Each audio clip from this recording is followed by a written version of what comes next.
Aujourd'hui, on se retrouve pour donner le bonnet d'âne à Manon Bril. Pour ceux qui ne la connaissent pas, Manon Bril est une youtubeuse d'histoire qui a la particularité d'avoir basculé très à gauche depuis quelques années, et qui reconnaît ouvertement, c'est d'ailleurs tout à son honneur, de ne pas avoir une lecture neutre de l'histoire et de proposer un contenu militant. Je fais des contenus militants, je veux parler de tel sujet parce que c'est très important, très grave. Et on me dit t'es pas objectif et je suis en mode c'est pas objectif, c'est j'assume qu'il y a un fond militant. Comme ça vous le voyez et vous pouvez aussi vous faire votre propre avis. Elle s'est exprimée dernièrement sur sa vision de la tradition et il y a beaucoup de choses à dire. Comme d'habitude, je vous montre l'extrait et je ferai ma critique après. Manon Bril, quel est ton take? La tradition, c'est une illusion. Mon point, c'est de dire tout change tout le temps. Si un truc qui nous saoule, changeons-le parce que de toute façon, ça va changer. Exemple, il y a 2000 ans, à Rome, on faisait caca en groupe. Aujourd'hui, tu ne peux pas faire caca en groupe. Ça ne m'arrive pas. L'exemple avec lequel j'ouvre et le fait que dans l'Antiquité, c'est très mal vu d'avoir une grosse teub. Eh bien, dans l'Antiquité, si t'as un gros pays, ça veut dire que t'as un obsédé sexuel. Et ça le fait pas au pays des philosophes où il faut se contrôler. Dans toute la Grèce ancienne, coucher avec un homme quand t'es un homme, c'est absolument banal, normal. C'est pas une question qui se pose dans l'Antiquité. En fait. L'étiquette, le mot homosexuel, il date de 1868, il a été inventé par un journaliste viennois. C'est pas au moment où le mot a été inventé que la pratique a commencé, vous le savez bien, le mot il est inventé pour désigner cette pratique, mais on fait ça depuis bien longtemps avant. Le problème c'était de coucher sans fabriquer des enfants. Ça c'est le problème de l'église. Fellation, masturbation, sexe entre personnes du même genre ou pas, elle appelle ça la sodomia. Est-ce que t'as certaines traditions, t'aimerais bien qu'elles persistent? Mais de ouf, bien sûr, les traditions nous font faire société et nous regrouper et nous reconnaître entre nous. Ce que je dis c'est quand c'est un prétexte pour oppresser certaines catégories de population, comme les homosexuels qui pouvaient pas se marier et peut-être avaient envie de le faire, regardez détendez-vous le slip parce qu'en fait rien n'est si codifié quoi. Outre le ton péremptoire et l'usage de la vulgarité, la réflexion de Manon Bril manque surtout de profondeur. Elle explique que les bonnes traditions seraient celles qui permettent de faire société, alors que les mauvaises seraient celles qui oppriment. Cette idée semble pertinente au premier abord, mais elle passe à côté d'un point fondamental. Une tradition est, par nature, excluante. Une tradition ne peut unir que si elle délimite un nous par rapport à un eux. C'est justement parce qu'elle exclut qu'elle renforce l'esprit communautaire. Plus une tradition se veut inclusive, moins elle peut créer ce lien d'appartenance. Prenons un exemple. Si une tradition religieuse décidait d'accueillir indistinctement ceux qui croient en un autre Dieu, qui prient différemment, ou qui ne croient en rien, elle perdrait rapidement de sa substance. Par ouverture totale, elle se dissoudrait. Cela ne signifie pas qu'une tradition doive opprimer.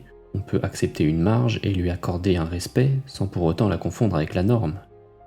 Le général de Gaulle illustrait bien cette idée dans ses propos rapportés par Alain Perfit. Cette phrase exprime clairement la distinction entre la norme et la marge. L'ouverture est possible, mais elle ne doit pas effacer le cadre commun. Mais la position de Manon Bril ne laisse pas de place à cette nuance. Pour elle, il existe d'un côté la tradition oppressive et de l'autre la tradition inclusive. Rien n'existe entre les deux. Son exemple autour de l'homosexualité est à mon sens assez mal trouvé. Puisque l'homosexualité est, en grande partie, un phénomène naturel, il paraît plus cohérent de la reconnaître comme une marge stable et durable, et de l'accepter en tant que telle, plutôt que de vouloir l'intégrer à la norme familiale traditionnelle. Historiquement, l'oppression des homosexuels vient aussi du fait qu'on les considérait comme adoptant volontairement une pratique déviante par rapport aux usages majoritaires, et non comme porteurs d'une identité biologique difficilement modifiable. La tradition, fondée sur des pratiques construites, se trouvait alors en opposition à ce qui était perçu comme une pratique contraire. Aujourd'hui, avec ce changement de perception et l'évolution de la science qui nous apporte une meilleure compréhension de l'homosexualité, la plupart des critiques ne visent plus l'orientation sexuelle elle-même, sauf peut-être pour de rares extrémistes, mais elles visent certains comportements revendiqués par une frange militante. Extravagance, provocation, outrance, que beaucoup d'homosexuels rejettent par ailleurs car ils ne s'y reconnaissent pas. Par ailleurs, en ce qui concerne le mariage gay, il est devenu un combat quand le mariage civil a justement cessé d'être une tradition religieuse, pour devenir un droit juridique. Lorsque le mariage était une institution sacrée, intégrée dans un ensemble de pratiques religieuses, les homosexuels n'avaient guère d'intérêt à le revendiquer, car y adhérer impliquait d'en accepter la définition. Finalement, le vrai problème n'est pas la tradition en elle-même, mais son excès totalitaire. lorsqu'elle prétend réglementer des affaires strictement privées et imposer un mode de vie unique à tous. C'est cette dimension totalitaire qui a justifié l'oppression des homosexuels. Sur ce point, je rejoins Manon Bril. Il faut refuser que la marge soit écrasée. Mais ce constat ne suffit pas à invalider une tradition dans sa version plus libérale. Ce n'est pas parce qu'une tradition a été autoritaire qu'elle doit être rejetée sous toutes ses formes. Ainsi, la tradition familiale, qui propose comme modèle central la famille nucléaire, un homme, une femme, des enfants, n'a pas besoin d'être détruite pour que d'autres formes d'union soient respectées. Alors oui, la tradition repose sur des pratiques arbitraires, parfois absurdes ou incompréhensibles pour ceux qui ne les partagent pas. Mais ce n'est pas la pratique en soi qui compte, c'est l'unité qu'elle construit. Pour qu'une identité collective existe, elle doit pouvoir se comparer aux autres, et donc se construire en partie par opposition. Le problème, c'est que Manon Bril ne peut pas admettre cela, car son projet est cosmopolite. Il vise une ouverture maximale au point de vouloir intégrer toutes les cultures et traditions. Mais sur quelle tradition voudrait-elle faire société alors? Des traditions religieuses? Impossible, la France est désormais multireligieuse. Sur des traditions nationales? Non, trop excluant envers les étrangers. Sur des traditions familiales? Surtout pas, ce serait homophobe. Vous noterez qu'elle ne donne aucun exemple concret de ce que serait une bonne tradition lorsqu'on lui demande. Elle affirme simplement qu'une bonne tradition est celle qui fait société. Mais la tradition française a précisément rempli ce rôle pendant des siècles.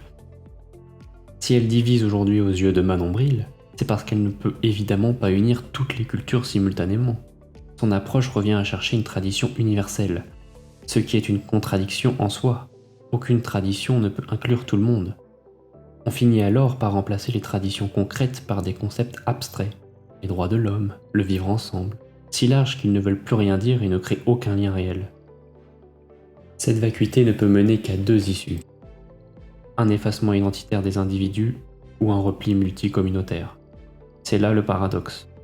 En prenant la diversité comme un dogme, comme si la diversité était un bien en soi, la gauche cosmopolite se retrouve à encourager la fragmentation qu'elle prétend combattre. On ne peut pas prôner le mélange perpétuel et les bienfaits d'une société hétérogène tout en déplorant le manque de lien social entre les individus. Et il y en a assez de passer son temps à faire l'apologie de la tradition. J'ai même entendu des gens me dire « Nous sommes les dépositaires d'une tradition et nous devons la défendre. » Mais ah oui, ben allez-y, allez-y. Pourquoi ne pas lui parler de l'autre tradition humaine? Celle qui est qu'on se mélange, qu'on avance, qu'on fait surgir sans arrêt des idées nouvelles de la rencontre. En résumé, Manon Bril commet deux erreurs majeures. Elle considère qu'une tradition qui a échoué ou qui a été excessive doit être balayée d'un revers de main, sans chercher à comprendre les bienfaits qu'elle a pu apporter par ailleurs, ni même envisager comment l'inscrire dans la modernité plutôt que de l'effacer. Et deuxièmement, elle recherche une tradition capable d'inclure sans limite, ce qui, par définition, détruit son rôle fédérateur. Une tradition qui n'exclut plus rien cesse tout simplement d'exister.